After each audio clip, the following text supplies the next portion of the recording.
relâcher une parole pour toi aujourd'hui et j'aimerais te parler de l'onction et j'aimerais te parler de suivre les rythmes de l'onction. Lorsque tu es chrétien, lorsque tu te dis chrétien, littéralement tu es en train de te dire que tu appartiens à celui qui est oint, Christos, chrétien. Christ, le Messie, c'est lui qui est oint.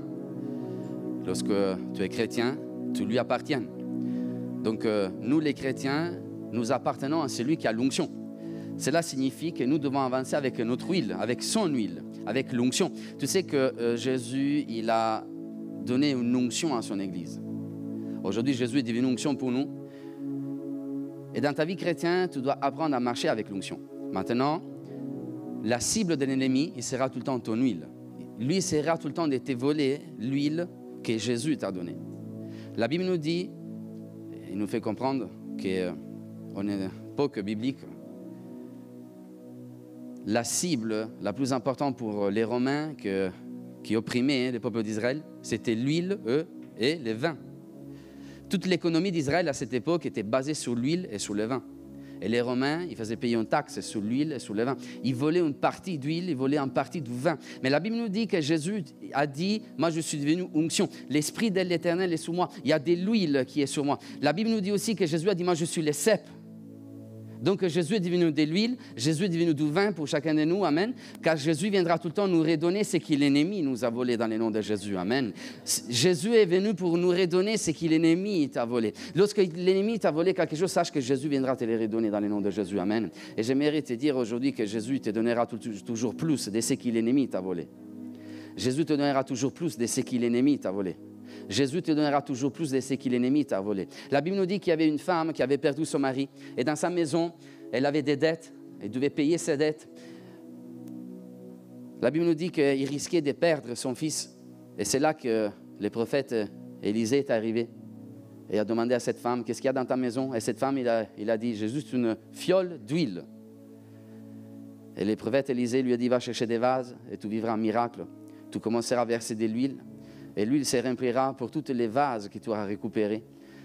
L'huile se versera en abondance. L'huile se versera en abondance. Et si tu as peu d'huile, Dieu te dit que du ciel il est en train d'arriver de l'huile en abondance dans le nom de Jésus. Il y a de l'huile en abondance aujourd'hui pour ta famille. Il y a de l'huile en abondance pour ton cœur. Il y a de l'huile en abondance pour ton intelligence. Il y a de l'huile en abondance pour tes mains. Il y a de l'huile en abondance car la Bible nous dit que Jésus est devenu onction pour nous. Les gars, on va lire ensemble dans 1 Jean chapitre 2, verset 20. 1 Jean, chapitre 2, verset 20. Pour vous, vous avez reçu l'onction de la part de celui qui est saint, Jésus. Et vous avez tous de la connaissance. Tu dois apprendre à connaître l'onction qui est en toi. Parce que le plus grand problème pour nous, les chrétiens aujourd'hui, c'est que nous n'avons pas compris des fois la puissance de l'onction qui est en nous. Lorsque tu es chrétien, lorsque tu proclames le nom de Jésus, tu dois comprendre qu'il y a l'onction de Jésus sur toi. Et cette onction t'amènera à accomplir des miracles. Cette onction t'amènera à vivre la puissance. Cette onction t'amènera à vivre la délivrance. Cette onction t'amènera à vivre l'ouverture des prisons dans lesquelles tu es emprisonné aujourd'hui. La plupart des chrétiens, ils restent des fois emprisonnés dans des prisons spirituelles parce qu'ils n'ont jamais connu la puissance de l'onction qui démord au travers de Jésus-Christ dans notre cœur, dans leur cœur. Est-ce que tu es conscient qu'il y a une onction qui démord dans ton cœur? Est-ce que tu es conscient qu'il y a une onction qui démord dans ton cœur? Alors maintenant, j'aimerais lire un passage avec vous. C'est un des passages les plus puissants de la parole de Dieu. Lorsque vous êtes en difficulté dans votre vie, je vous donne un conseil, lisez à haute voix ce que Jésus a lu dans la synagogue de Nazareth. Nazareth, la ville dans laquelle il avait grandi. La Bible nous dit, Luc chapitre 4, verset 16, il s'est rendu à Nazareth où ils avaient été élevés. Et selon sa coutume, il entra dans la synagogue les jours du sabbat. Il s'éleva pour faire la lecture. On lui remis les livres du prophète Isaïe. L'ayant déroulé, il se trouva à l'endroit où il était écrit. L'Esprit du Seigneur est sur moi parce qu'il m'a oint pour annoncer une bonne nouvelle aux pauvres. Il m'a envoyé pour guérir ceux qui ont le cœur brisé, pour proclamer aux captifs la délivrance et aux aveugles le recouvrement de la vue, pour renvoyer libres les opprimés, pour publier une année de grâce du Seigneur. Ensuite, il roula les livres, il remit aux serviteurs et s'assit. Et tous ceux qui s'étaient trouvés dans la synagogue avaient les regards fixés sur lui. Alors il commença à leur dire, « Aujourd'hui, cette parole de l'Écriture que vous venez d'entendre est accomplie. » Waouh, quel passage! Est-ce que tu n'as jamais lu ce passage au toit dans ta maison, face à tes difficultés, face à tes angoisses, face à tes problèmes? Moi, je te donne un conseil, vis vraiment la parole proclamée dans ta vie. Est-ce qu'on pourrait les lire ensemble? On va les lire ensemble? Vous êtes prêts? Verset 18. L'Esprit du Seigneur est sur moi, parce que... Je vous entends? Je ne vous entends pas. Parce qu'il m'a envoyé pour annoncer une bonne nouvelle aux pauvres. Proclame fort, l'ennemi a peur. Pour proclamer aux captifs la délivrance et aux aveugles les recouvrements de la vue, pour renvoyer libres les opprimés, pour publier une année de grâce du Seigneur. Ensuite, il roula les livres, les remit aux serviteurs, il s'assit. Tous ceux qui trouvaient dans la synagogue avaient les regards fixés sur lui, regardez. Et là, il dira, alors il commença à leur dire, aujourd'hui, cette parole de l'Écriture que vous venez d'entendre est accomplie. Cette parole que vous venez d'entendre est accomplie. Dans les rouleaux d'Isaïe, à cette époque-là, il n'y avait pas les chapitres et les versets comme dans ta Bible. Lorsque tu ouvres la Bible aujourd'hui, tu vois, chapitre 4, chapitre 5, à cette époque-là, il n'y avait qu'un rouleau, il n'y avait pas des chapitres, vous savez, il n'y avait pas des versets. Dans les livres d'Isaïe, il y a 25 000 paroles. Mais la Bible nous dit que Jésus trouva les versets qu'il lui fallait pour rentrer dans les temps de l'accomplissement.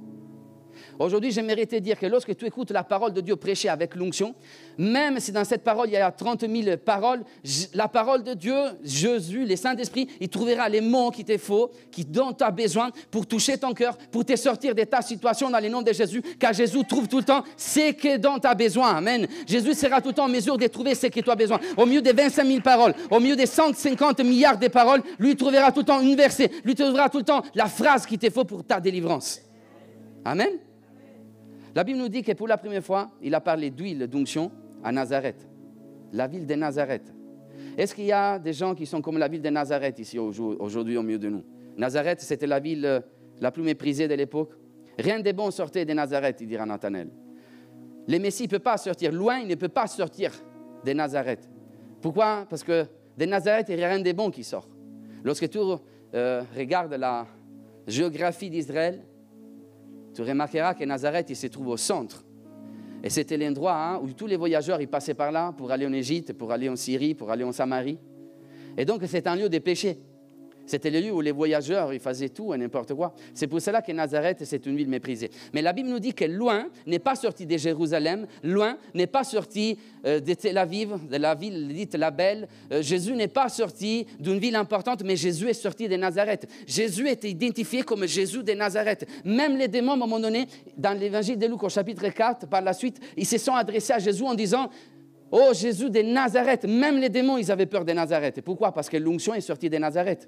Maintenant, tu dois comprendre qu'à cette époque-là, les seuls endroits où ils ne fabriquaient pas de l'huile en Israël, c'était à Nazareth et toute la zone de Capernaum et de la Galilée.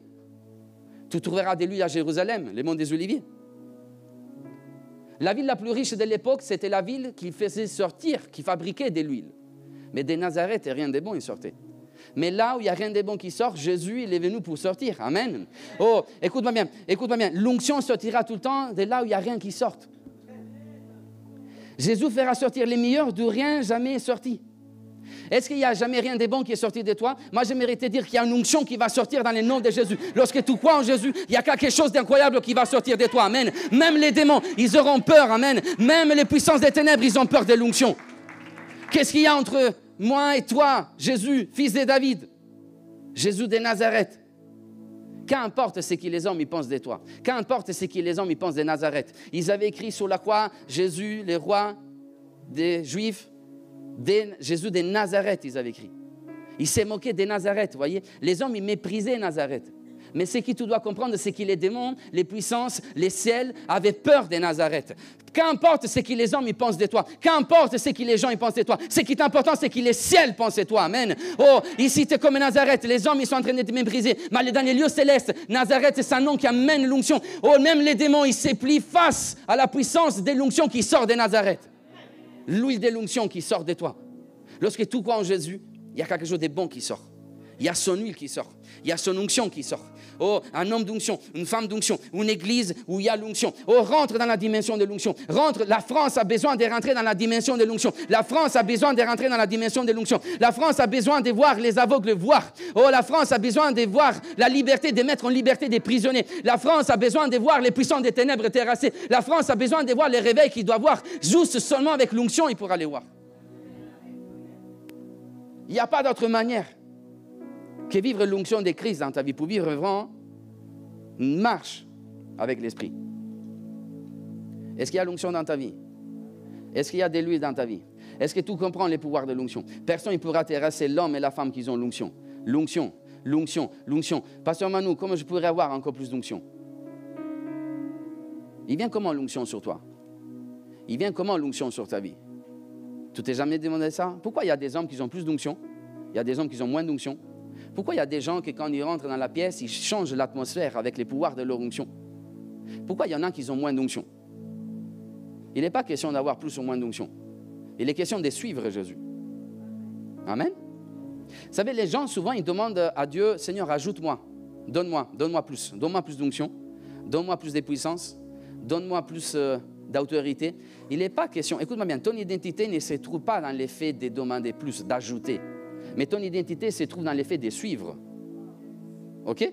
Jésus n'a pas dit, demande plus d'onction, je te l'accorderai. Non, Jésus a dit, suis-moi. Toute ton autorité, toute ta puissance et toute ton onction dépendra dans ta capacité de suivre Jésus. Est-ce que tu suis Jésus? Vous savez, il y a des gens qui commencent à suivre Jésus, dès qu'ils ont la première problématique, dès qu'ils rencontrent la première tempête, ils s'arrêtent. Suivre Jésus, ce n'est pas facile. Il y aura des moments de difficulté, il y aura des moments d'angoisse, il y aura des moments de rejet, il y aura des moments de difficulté. Et il y a des gens, des chrétiens qui arrêtent leur marche avec Jésus. Mais moi, je mérite dire, suis Jésus. La Bible nous dit que Jésus avait 12 disciples qui lui suivaient tout le temps. Mais au pied de la croix, il y avait que Jean qui est resté. Ce n'est pas tout le monde qui arrive à suivre Jésus. Moi, je mérite dire aujourd'hui, ne sois pas un chrétien de la foule, sois un disciple. La Bible nous dit que la foule suivait Jésus pour les miracles que Jésus accomplissait. Mais les vrais disciples suivaient Jésus même quand Jésus était sur la croix. Le même disciple, Jean, il a suivi Jésus jusqu'au pied de la croix. Même quand il y avait la difficulté, même quand il y avait la tempête, même quand il y avait les attaques, ils suivaient Jésus en tout temps. Les vrais disciples suivront Jésus en tout temps. Dans la mort, dans la vie, dans l'abondance, dans la pénurie, moi je vais continuer à suivre Jésus. Amen. Même quand il y a des portes fermées devant moi, je vais continuer à suivre Jésus. Même quand j'ai des taxes à payer, je vais continuer à suivre Jésus. Même quand il y a des difficultés dans ma vie, je vais continuer à suivre Jésus. Suivre Jésus. Suivre Jésus signifie marcher au rythme de ses pas. Marcher. Jésus a des pas, tu as un rythme. Amen. Jésus il marche, moi je le suis. OK? Jésus il marche et moi je le file. Te file bien s'il vous plaît. Jésus il marche devant moi et moi je suis les rythmes de ses pas. Stop. OK? Regardez. Stop. Jésus a son rythme. Suis les rythmes.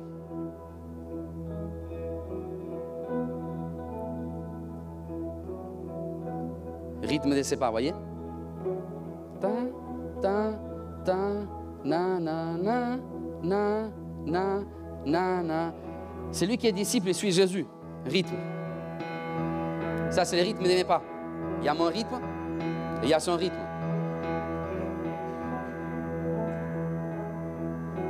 Il y a son rythme. Stop. Il y a son rythme, guitare. Stop, Jésus. Il y a mon rythme. C'est le rythme que Jésus m'a donné. Des fois, je ne vois pas Jésus dans ma vie, mais je continue. Je suis mon rythme. Je suis mon rythme. Vous voyez? Je suis mon rythme. Le rythme que Jésus m'a donné. Je ne vois pas Jésus, je ne ressens pas Jésus. Combien de fois tu as dit, Pasteur Manu, je ne ressens pas Jésus? Avant hier, je le ressentais, je ressentais sa présence, mais maintenant, je la ressens moins, je ne sais pas où il est. Mais moi, je te dis, continue à suivre les rythmes qu'il t'a donné. Tu ne vois pas Jésus, tu ne sais pas où il est, continue à suivre les rythmes. Tu dois tout simplement continuer à suivre les rythmes. Amen. Jésus, dans l'autre côté, est en train de marcher, il est en train de suivre son rythme. Stop. Avance. Jésus était tenté dans le désert par Satan, mais Jésus continue à suivre son rythme. Amen. Et de l'autre côté, tu suis son rythme. Maintenant, je méritais dire quelque chose. Quand les rythmes de tes pas, ils rencontrent les rythmes des pas de Jésus, c'est là que les miracles se reproduisent. Amen. Écoute-moi bien, vas-y, rythme, Jésus marche. Moi, je marche. Et à un moment donné, les pas, ils vont se rencontrer. Et quand les rythmes de ses pas, ils rencontrent les rythmes de mes pas, C'est là que les miracles se reproduisent. Et c'est là que la mélodie arrive. Et c'est là que la musique se reproduit. Et c'est là que je vais commencer à marcher. Et c'est là que je commence à louer. Et c'est là que je commence à adorer. Oh, je suis les rythmes. Je suis les rythmes. Je suis les rythmes. Je suis les rythmes. Je suis les rythmes de Jésus. Je suis les rythmes de Jésus. Je suis les rythmes de Jésus. Je suis les rythmes de Jésus. Je suis les rythmes de Jésus. Et je continue à chanter. Je continue à adorer parce que je suis les rythmes. Et il y a la musique, il y a une mélodie. Il y a une mélodie d'adoration. Il y a une mélodie des victoires. Il y a une mélodie des louanges. Il y a une mélodie des joies dans ma vie. Et tout va bien dans ma vie. Et tout va bien dans ma vie. À un moment donné, arrêtez, stop. La tempête arrive. Et moi, je vais essayer de brûler les étapes. Jésus, tu vas tout doucement. Moi, j'aimerais... Jésus, tu m'as oint pour monter sur les trônes d'Israël, mais je me suis dans les déserts. Je ne veux pas te suivre dans les déserts. Moi, je veux les trônes tout de suite. Attends, reste là, Jésus. Viens, Jésus. Il est bon, Jésus, aujourd'hui. Hein? OK? Maintenant, Jésus marche à son rythme. Moi, je marche. À un moment donné, je vais brûler les étapes. Oh, moi, je veux les trônes tout de suite. Moi, je n'ai pas la passion d'être sûr dans les déserts. C'est trop difficile pour moi. Et à un moment donné, dans les rythmes, il y a quelqu'un qui accélère. Et moi, je vais accélérer. Je vais dépasser Jésus. Parce que moi, je veux le trône tout de suite. Mais là, il n'y a plus de symphonie. Là, le rythme, il est parti. Là, il y a un problème. Là, il y a une arythmie. Là, il y a quelque chose qui ne va pas. Là, il y a quelque chose qui ne va pas. La Bible nous dit qu'il y avait des disciples.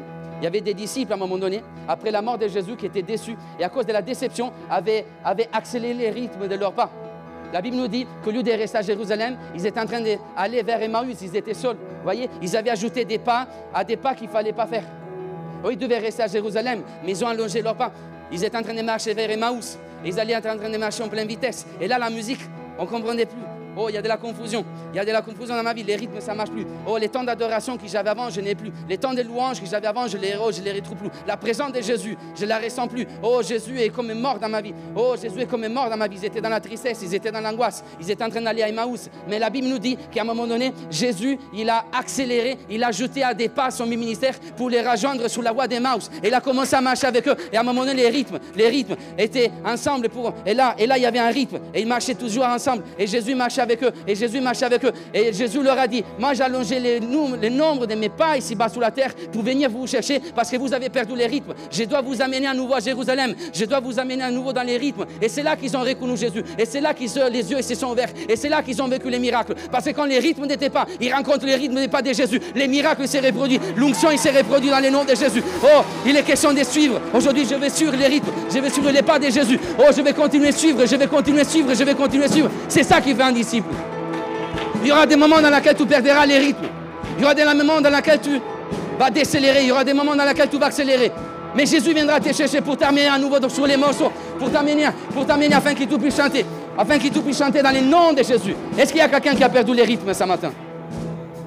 Est-ce qu'il y a quelqu'un qui a accéléré dans sa vie ce matin? Est-ce qu'il y a quelqu'un qui a décéléré dans sa vie? Oh, Jésus est en train de marcher. Écoute le bruit des pas. Oh, Jésus est en train de marcher. Jésus est en train de marcher. Amen. Oh, reviens sur les bons rythmes. Reviens sur les morceaux. Amen.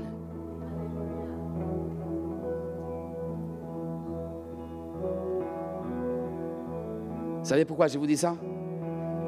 Parce que Jésus suivait les rythmes des pas de la synagogue de Nazareth.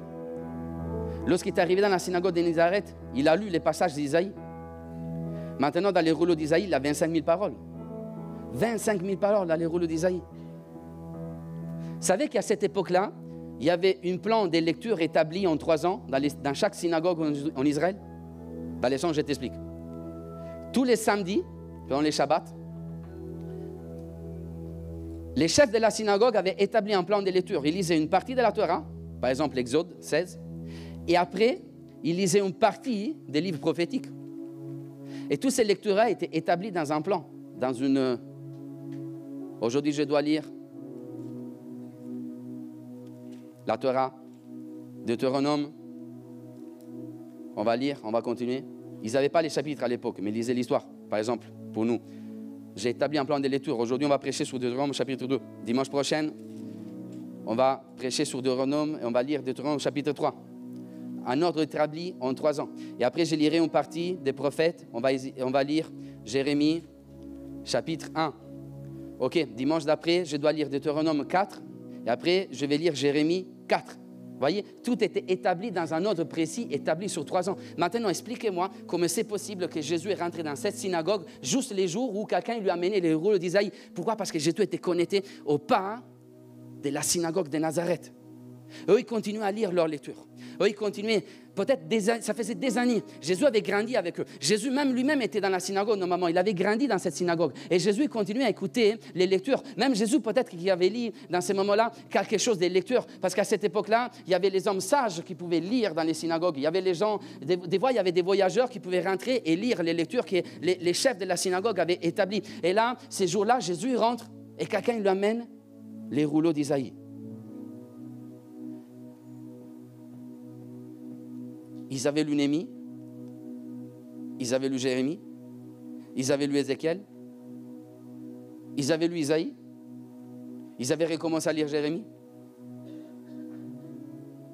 Ils continuaient à lire des livres prophétiques, mais ils n'avaient jamais vu l'accomplissement d'une promesse. Est-ce que cela s'était jamais arrivé?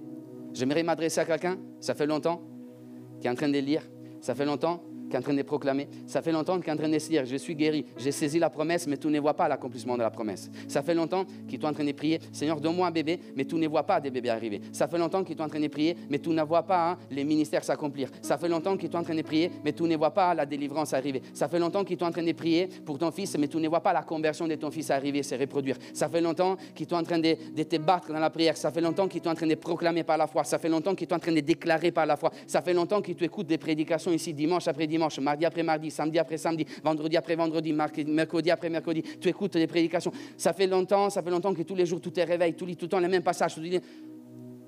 Dans la synagogue de Nazareth, il lisait tout le temps des lectures. Mais un jour, Jésus est rentré, lorsqu'il y avait les rouleaux du prophète Isaïe, il a trouvé un passage qui les concernait et il a dit, le temps de l'accomplissement est arrivé. Le temps de l'accomplissement est arrivé. Ne baisse pas les bras. Oh, ne sois jamais fatigué. Continue à lire. Oh, continue à suivre les rythmes. Continue à suivre les rythmes de tes pas. Amen. Continue à lire. Continue à proclamer par la foi. Amen. Continue à proclamer la guérison dans le nom de Jésus. La guérison, tôt ou tard, il y a un temps que Dieu a établi. Il va s'accomplir parce que Jésus rentrera. Parce que Jésus rentrera. Et les rouleaux d'Isaïe, il ouvrira. Et à un moment donné, il dira, tout est accompli. Cette parole qui vous entendez dans vos oreilles, aujourd'hui est accomplie dans le nom de Jésus. Ne baisse pas les bras, mon frère. Ne baisse pas les bras, ma soeur. Continue à prier. Oh, continue à proclamer, continue à chanter, continue à adorer. Oh, continue à dire, cette promesse est pour moi. Continue à espérer. Oh, continue d'avoir du courage. Continue devant l'ennemi. Continue quand il fait froid. Continue quand il y a la tempête. Continue quand il y a toi dans les déserts, il y a les soleils, il fait chaud. Continue quand tu ne vois pas la chose s'accomplir. Continue, parce qu'il y a un temps d'accomplissement. Et quand le temps d'accomplissement arrivera, Jésus sera là. Amen. Waouh! L'accomplissement de la promesse. Jésus est venu pour nous faire entrer dans les tout accomplis. Jésus avait déjà dévoilé son œuvre au début de son ministère. Voyez cette parole-là, aujourd'hui tout est accompli. Aujourd'hui ces paroles ils sont accomplies dans vos oreilles. Jésus est venu pour t'amener dans les tout accomplis, amen. Il a un temps établi. Continue à lire. Continue à lire. La lecture du prophète dans les synagogues était appelée dans l'hébreu Haftara. Dis avec moi Haftara. Haftara signifie littéralement dans l'hébreu accompli. Ils avaient lu pour des années quelque chose qui était accompli, mais qui ne voyaient pas. Ça, c'est la foi. Combien d'entre vous, ils ne marchent pas la foi? Nous, les chrétiens, on ne marche pas la foi. Amen. La foi, c'est quoi? J'ai saisi quelque chose que je ne vois pas, mais que j'ai déjà. Mais c'est quoi qui rend réalité la chose que tu ne vois pas, mais que tu as déjà? C'est la discipline. Maintenant, il y a plein de chrétiens qui ne marchent pas la foi, mais il y a peu de chrétiens qui sont disciplinés. Prêche, pasteur, prêche. La discipline. La discipline. Disciple, discipline. Si Jésus signifie le faire avec discipline. J'ai une discipline dans ma vie, amen. Jérémie, Néhémie, aujourd'hui je lis ça. Je continue à lire. Je me discipline à lire. Tous les samedis, tous les dimanches, je dois lire. Je dois continuer à lire. C'est la discipline qui rendra réalité ce que la foi a saisi dans ta vie. Lorsque tu as déjà la guérison par la foi, mais tu ne la vois pas déjà, lorsque tu seras discipliné avec Dieu, cette discipline amènera la guérison dans ta vie. Amen. C'est la discipline, c'est la discipline. Je vais être un chrétien discipliné. Je vais être un chrétien discipliné. Amen. Je vais être un disciple. Je vais être discipliné. Je vais être discipliné. Amen. La discipline. L'Esprit de l'Éternel est sur moi et moi oint. l'onction, l'accomplissement de la promesse. Vous savez, c'est quoi les plus grands ennemis de l'onction? Vous savez, c'est qui les plus grands ennemis de l'onction? C'est l'esprit des religions. L'esprit des religions, tu ne le trouveras pas au chaudron de Saint-Étienne. L'esprit des religions, tu ne le trouveras pas à Jean Jaurès. L'esprit des religions, tu ne le trouveras pas à Style, au Centre 2. L'esprit des religions, tu le trouveras dans les églises.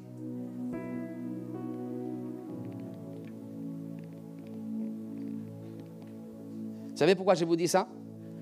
Parce qu'après avoir proclamé, d'avoir l'onction et d'avoir de l'huile sur lui pour amener les miracles, à un moment donné, les gens qui ont entendu ça, ils n'ont pas cru en lui. Ils se disaient, mais est-ce que c'est le fils de Joseph qui est en train de parler? Les plus grands ennemis de l'onction, c'est l'esprit des religions. Dans ces synagogues, ils lisaient. Mais à un moment donné, ils sont tombés dans une sorte de religion. Jésus lui-même, il est venu pour nous délivrer de la prison de la religion. Maintenant, tu veux savoir c'est quoi la prison de l'esprit des religions? Ça suffit que tu lis, en fait, ces passages au contraire. L'Esprit du Seigneur est sur moi parce qu'il m'a oint pour annoncer une bonne nouvelle. La religion t'amènera dans une mauvaise nouvelle. Il n'y a jamais d'espoir pour toi. Il m'a envoyé pour guérir ceux qui ont le cœur brisé. La religion, il brisera ton cœur. Pour proclamer aux captifs la délivrance. La religion, il proclamera ta prison. Et aux aveugles, les recommande la vue. Au contraire, la religion, il te rendra aveugle. Pour libérer les opprimés, au contraire, la religion, il t'emprisonnera dans l'oppression. Pour publier une année de grâce, au contraire, la religion, il ne proclame pas la grâce. La religion, il proclame la loi.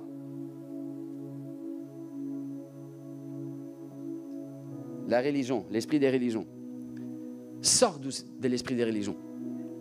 Marche avec l'onction. Tu sais, c'est quoi les plus grands problèmes de l'esprit des religions? C'est que la religion, il te montrera Jésus comme le fils de Joseph, mais pas comme le fils de Dieu. La religion, il détruira totalement la divinité de Jésus. Il détruira totalement le surnaturel de Jésus. La religion, il t'amènera à vivre dans un cycle où il n'y aura jamais des miracles, il n'y aura jamais des guérisons, où il n'y aura jamais l'accomplissement de la promesse de Dieu. La religion, il t'amènera tout le temps à suivre un protocole. La religion, il t'amènera tout le temps à faire du silence. La religion, il t'amènera tout le temps dans des histoires de la Bible, mais pas à vivre l'accomplissement de la Bible. La religion, il t'amènera à lire en fait des narrations, des histoires pour tes enfants. Il y a même des religieux qui à un moment ils ont dit, mais Jésus il n'est jamais venu, c'est juste des histoires que quelqu'un il a inventées. Ça c'est la religion, ça c'est la puissance de la religion, ça c'est la puissance de l'esprit des religions. Aujourd'hui j'aimerais te dire, marche dans l'onction, ne marche pas dans l'esprit des religions. Il y a plein de religions dans le monde, les religions emprisonnent les gens.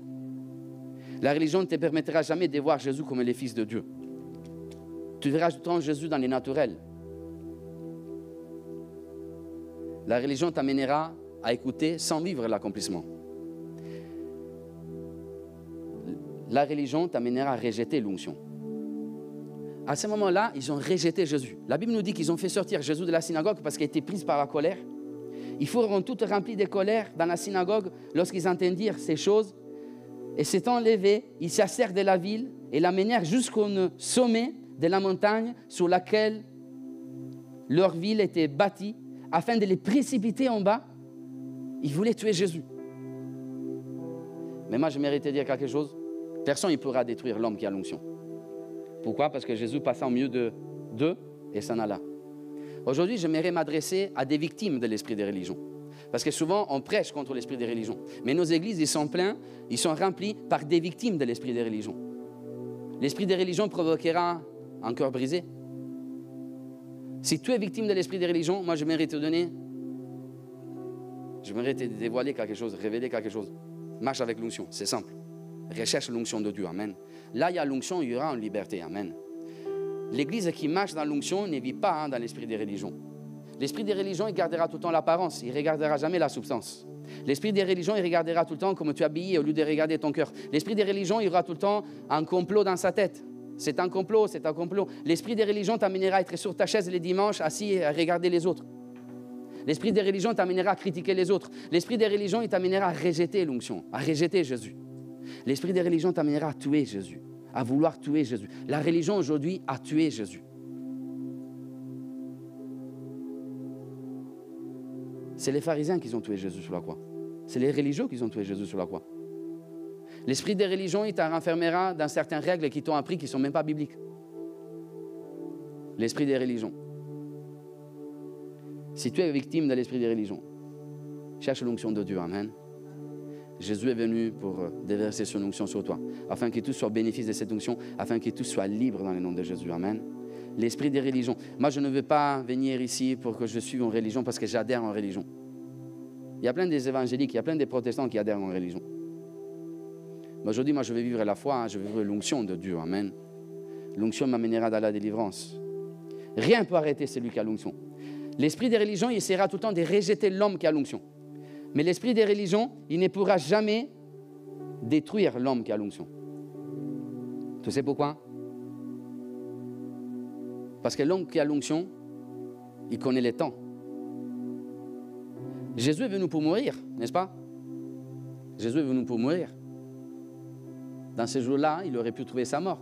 Il aurait pu se dire, bon, j'ai accompli la raison par laquelle je suis né, je dois mourir pour le monde. Il voulait les jeter dans les sommets de la montagne, mais Jésus, il est passé au-delà, il les a traversés, vous imaginez? Pourquoi? Parce qu'il connaissait les temps. Ce n'était pas le temps de mourir. Il fallait encore des années, il fallait encore des miracles. Donc l'homme qui a l'onction, il connaît les temps. Il sait quand il doit aller, il sait quand il doit s'arrêter, il sait quand il doit foncer, il sait quand il doit décélérer, il sait quand il suivra tout le temps Jésus, l'homme qui a l'onction. Il sera tout le temps un disciple de Jésus, amen. L'homme qui a l'onction, il ne pourra pas être détruit par l'esprit des religions. Pourquoi? Parce que l'homme qui a l'onction, il peut ouvrir et il peut aussi fermer. L'homme qui a l'onction, il peut ouvrir des portes, et l'homme qui a l'onction, il peut fermer des portes. Vous savez, souvent, on est sur « je ouvre cette porte ». Oh Seigneur, ouvre des portes dans ma vie. Ouvre la porte. Mais moi, j'aimerais te dire que Jésus est venu aussi pour fermer la porte. Alors maintenant, remarquez, avant de lire les rouleaux d'Isaïe, la Bible nous dit que Jésus a ouvert les rouleaux. À cette époque-là, il y avait des rouleaux, des parchemins qu'il fallait ouvrir. Et à un moment donné, il a fermé les rouleaux. Amen. Écoute-moi bien. Il y aura des moments dans lesquels Jésus va déclarer des choses sur ta vie. Et après, il va fermer les rouleaux. Et l'ennemi ne pourra jamais rouvrir ce que Jésus a fermé dans le nom de Jésus. Écoute-moi bien, ces temps-là, Jésus a dit, cette prophétie est accomplie. Aujourd'hui, loin ici, l'onction est là dans le nom de Jésus. Et il y avait des gens qui voulaient les jeter d'un sommet de montagne, mais ils n'auraient jamais pu arrêter Jésus. Pourquoi? Parce que les rouleaux sont fermés. Parce que moi, je vais proclamer et j'ai fermé dans le nom de Jésus. Et ce qui, moi, j'ai fermé, ce que Jésus a fermé, les hommes, ils ne peuvent pas les rouvrir. Oh, les hommes, ils ne peuvent pas les remettre en question. Les hommes, ils ne peuvent pas les jeter sur un sommet de montagne. Pourquoi? Parce que Jésus l'avait proclamé. Je dois accomplir ces miracles. Je dois accomplir des miracles. Je dois ouvrir les yeux des aveugles. La Bible nous dit qu'un jour dans l'Ancien Testament, il y avait donc la femme qui avait perdu son mari. Il avait des dettes. Il devait donner son enfant à cet homme dont il lui devait de l'argent. Et le prophète Élisée passait par là et il lui a dit quoi? Va chercher des vases. Tu n'as qu'un fiole d'huile dans ta maison. Tu n'as pas d'argent. Va chercher des vases. Tu ramèneras. Combien de vases tu veux ramener devant la présence de Dieu? Combien de fois tu es arrivé ici juste avec un vase? Combien de fois tu es arrivé ici juste avec 0 vase? Combien de fois tu es arrivé ici avec 15 vases? Combien de fois tu es arrivé ici avec 100 000 vases? Plus de vases tu amèneras, plus de vases lui remplira avec son onction. Amen. D'ailleurs, nous sommes des vases. La Bible nous dit que Dieu a caché son trésor dans des vases en argile. Dans des vases en... À cette époque-là, il y avait plusieurs types de vases. Il y avait les vases que les riches utilisaient. C'était les vases en argent. C'était des vases qui coûtaient très cher. C'était des vases qui avaient beaucoup de valeur. Il y avait aussi des vases en fer qui étaient très résistants aussi, qui coûtaient très cher. Après, il y avait les vases que les pauvres utilisaient. C'était les vases les plus fragiles, c'était les vases en argile.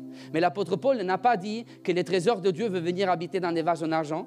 Il n'a pas dit qu'il veut venir habiter dans des vases en fer, mais il a dit qu'il veut venir habiter dans des vases en argile. Lorsqu'il y a quelqu'un qui est fragile aujourd'hui, moi j'aimerais te dire que l'onction de Dieu, il veut venir habiter en toi. Oh Jésus, il a parlé d'onction à Nazareth, la ville la plus fragile de l'époque. La ville la plus fragile de l'époque, c'est là que Jésus a parlé d'onction. Des vases en argile. Maintenant, cette femme, il devait aller chercher des vases pour les remplir. Et la Bible nous dit qu'il a ramené plein de vases. Mais les miracles dépendaient de quoi? De la quantité des vases, tu es d'accord? Mais attention, tu as oublié quelque chose dans les textes. Parce que le prophète Élisée, il lui avait dit, ferme la porte aussi. Amène tes vases, ferme la porte de ta maison et commence à déverser l'huile. Donc les miracles dépendaient de la quantité des vases, mais dépendaient aussi de la fermeture de la porte de sa maison. Pourquoi? Cette femme, il venait de perdre son mari. Et à cette époque-là, tous ceux qui perdaient des êtres chers, ils devaient respecter un deuil de 40 jours. Lorsque Moïse est décédé, ils ont respecté un deuil de 40 jours, la Bible nous dit. Même quand Jésus est décédé, à un moment donné, normalement, les disciples, ils étaient renfermés dans une maison. Ils étaient dans les deuils. Est-ce qu'il y a quelqu'un qui est dans les deuils ici? Est-ce qu'il y a quelqu'un qui est dans l'angoisse? Est-ce qu'il y a quelqu'un qui est en train de respecter un deuil? Quelqu'un qui est dans la tristesse? Quelqu'un qui est dans le découragement? Parce qu'il y a quelque chose qui est mort dans ta vie. À cette époque-là, les temps de deuil qu'ils devaient respecter, c'était très particulier. Ils devaient couvrir les miroirs, par exemple. Aujourd'hui, ils couvrent les miroirs. À cette époque, il n'y en avait pas. Mais surtout, ils devaient garder les portes de leur maison ouvertes. Parce que les parents de l'homme qui venait de décéder, ils devaient rentrer pour pouvoir, en fait, encourager la personne qui était dans les chagrins. Donc, quand Élisée est arrivé, il lui a dit, écoute-moi bien, tu veux vivre l'onction? Amène des vases, mais ferme la porte. Élisée est en train de lui dire, ferme la porte, ferme ton deuil. Je suis venu aujourd'hui proclamer un temps de joie dans ta vie. La tristesse est terminée avant les temps, amen. Avant les temps, tu ne seras plus dans les deuils. Mais à partir de maintenant, il y aura une onction de joie qui se déversera. Écoute-moi bien, à l'extérieur, ils sont dans les deuils, mais à l'intérieur de ta maison, il n'y aura plus de la tristesse, il n'y aura plus de l'angoisse, il n'y aura plus de larmes, parce que lui, il va être déversé. Et lui, il amènera la joie, lui, il amènera la fête, lui, il amènera la danse. Est-ce qu'il y a quelqu'un qui est dans les deuils ici ce matin? Est-ce qu'il y a quelqu'un qui est dans les deuils ici ce matin? Moi, j'aimerais te dire, ferme la porte, parce que l'homme qui a l'onction a la capacité de fermer la porte du deuil, a la capacité de fermer la porte de la maladie, a la capacité de fermer la porte de la dépression, a la capacité de fermer la porte de l'angoisse, a la capacité de fermer, de fermer, de fermer. Et c'est lui qui a fermé. C'est l'homme qui a l'onction. Personne ne pourra revivre ce que l'homme d'onction a fermé. Et j'aimerais terminer en te disant, ton onction ne dépend pas de toi-même, ton onction dépend de Dieu. Sache-le. L'onction que Dieu t'a donnée, tu dois l'utiliser sur son autorité. Il y a des gens qui, avec l'onction, ils ont fait de n'importe quoi. Moi, j'ai vu des hommes de Dieu qui avaient une onction incroyable, mais l'utilisaient mal. Il y en a qui ont demandé de l'argent. Il y en a qui, à un moment donné, les utilisaient pour faire du spectacle. Tu sais pourquoi l'onction que Dieu t'a donnée, il lui appartient? Lorsque tu liras l'histoire, cette femme, après avoir versé et après avoir vécu l'onction dans sa vie, il est parti voir Élisée en lui disant, j'ai les vases pleins d'huile, qu'est-ce que je dois faire maintenant? Élisée lui a dit, vas-y, tu peux les vendre. Vous voyez, il a demandé à Élisée qu'est-ce qu'il devait faire avec l'huile qui venait du ciel. Quand tu reçois l'onction, demande à Dieu qu'est-ce que tu dois faire avec ton onction. N'utilise pas ton onction avec ta sagesse, mais commence à utiliser l'onction que Dieu t'a donnée avec sa sagesse. Commence à utiliser l'onction là où Dieu veut que tu l'utilises. Amen. Il y a des endroits spécifiques dans lesquels tu dois utiliser l'onction. Amen. Est-ce que tu es rejeté aujourd'hui? Personne ne peut arrêter l'homme qui a l'onction. Ne reste pas là où tu as commencé. Jésus, tu as l'onction, mais Jésus, tu ne resteras pas à Nazareth. La Bible nous dit qu'ils l'ont rejeté de Nazareth. Pourquoi? Parce qu'ils l'ont déshonoré. Et la Bible nous dit qu'il est descendu à Capernaum pour mettre en pratique l'accomplissement de la promesse. Est-ce qu'il y a quelqu'un qui est rejeté? J'aimerais te dire, ce n'est pas la fin. Dans l'autre côté du rejet, il y a une bénédiction pour toi. Amen. Rejet dans la Bible avec Dieu, ça ne signifie pas fin, mais rejet signifie nouvelle direction. Il y a une nouvelle direction pour toi aujourd'hui. Amen. Jésus avait une nouvelle direction, il devait accomplir des grandes choses. Waouh! L'esprit de religion, il t'a rejeté. Homme d'onction, femme d'onction. Il y a une nouvelle direction pour toi. Il y a des hommes qui t'ont rejeté. Homme d'onction, femme d'onction. Il y a une nouvelle direction pour toi. Pourquoi? Parce que personne ne pourra jamais bloquer l'homme qui a l'onction. Lorsque l'homme qui a l'onction sera bloqué devant, lui bougera en arrière. Amen. Lorsqu'il sera bloqué à droite, lui bougera à gauche. Amen. Lorsqu'il sera bloqué à gauche, lui bougera à droite. L'homme d'onction, il sera tout en mouvement. Il sera tout en mouvement. Il sera tout en mouvement. Personne ne peut arrêter. C'est lui qui proclame le nom de Jésus avec l'onction. Personne ne peut arrêter. C'est lui qui vient les dimanches adorer avec l'onction. Personne ne peut arrêter. C'est lui qui a le cœur rempli de l'onction de Jésus. Amen. Personne ne pourra te bloquer. Toi, l'onction, personne ne pourra bloquer l'église qui avance avec l'onction. Amen. Oh, les diables essaieront, les hommes essaieront de bloquer l'onction. L'église qui a l'onction, mais l'église qui a l'onction, il arrivera tout le temps à s'en sortir. Et il aura tout le temps à accomplir sa destinée dans le nom de Jésus. Amen. Est-ce qu'on peut se mettre debout, église?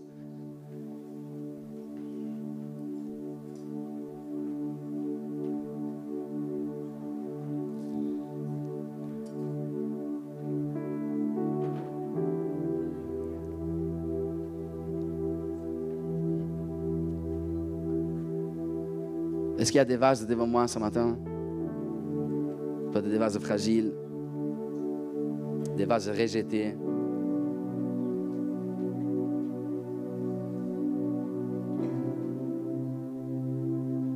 Est-ce qu'il y a des Nazareth devant moi aujourd'hui?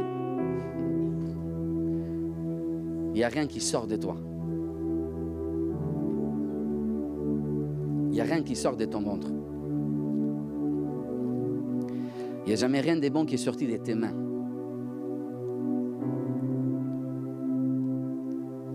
Il n'y a rien de bon qui sort de ta langue. Il n'y a rien de bon qui sort de tes pieds. Il n'y a rien de bon qui sort de ta tête. Lorsque tu rencontres Jésus dans ta vie et tu vis l'onction et le pouvoir de l'onction, il y aura de l'huile qui sortira de toi. Il y aura une onction de puissance qui sortira de toi. Il y aura une onction incroyable qui sortira de toi. Même les démons, ils auront peur de Nazareth. Même les démons, ils auront peur de toi. Est-ce qu'il y a quelqu'un qui veut renouveler son onction? Lève la main là où tu es. Est-ce qu'il y a quelqu'un qui veut de la nouvelle huile ce matin? Lève ta main là où tu es. Lève ta main là où tu es. Est-ce qu'il y a quelqu'un qui a besoin d'être renouvelé dans son onction? L'onction, c'est quelque chose qu'on doit renouveler. Lève ta main là, que je puisse bien la voir. Amen. Saint-Esprit, tu vois, Seigneur Jésus, on a besoin d'huile dans cette génération où il y a beaucoup d'esprits de religion, où il y a beaucoup d'esprits de colère, où il y a beaucoup d'esprits de dépression, d'esprits démoniaques. Nous avons besoin de ton onction pour renverser les murailles, pour briser les portes. Reçois l'onction maintenant dans le nom de Jésus. Que tu puisses être rempli par cette onction, afin que cette onction puisse t'amener les bébés que tu désires avoir dans les temps établis de Dieu, afin que tu puisses vivre l'accomplissement de la guérison que tu es en train de demander à Dieu, une onction de délivrance, une onction de guérison, afin que tu puisses sortir de cette prison dans laquelle tu es rentré. Est-ce qu'il y a quelqu'un qui est victime de l'esprit de religion? Lève ta main là où tu es.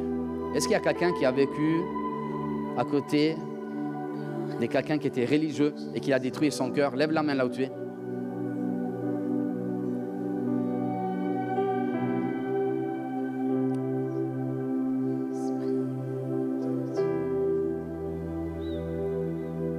Ok, que Dieu te bénisse.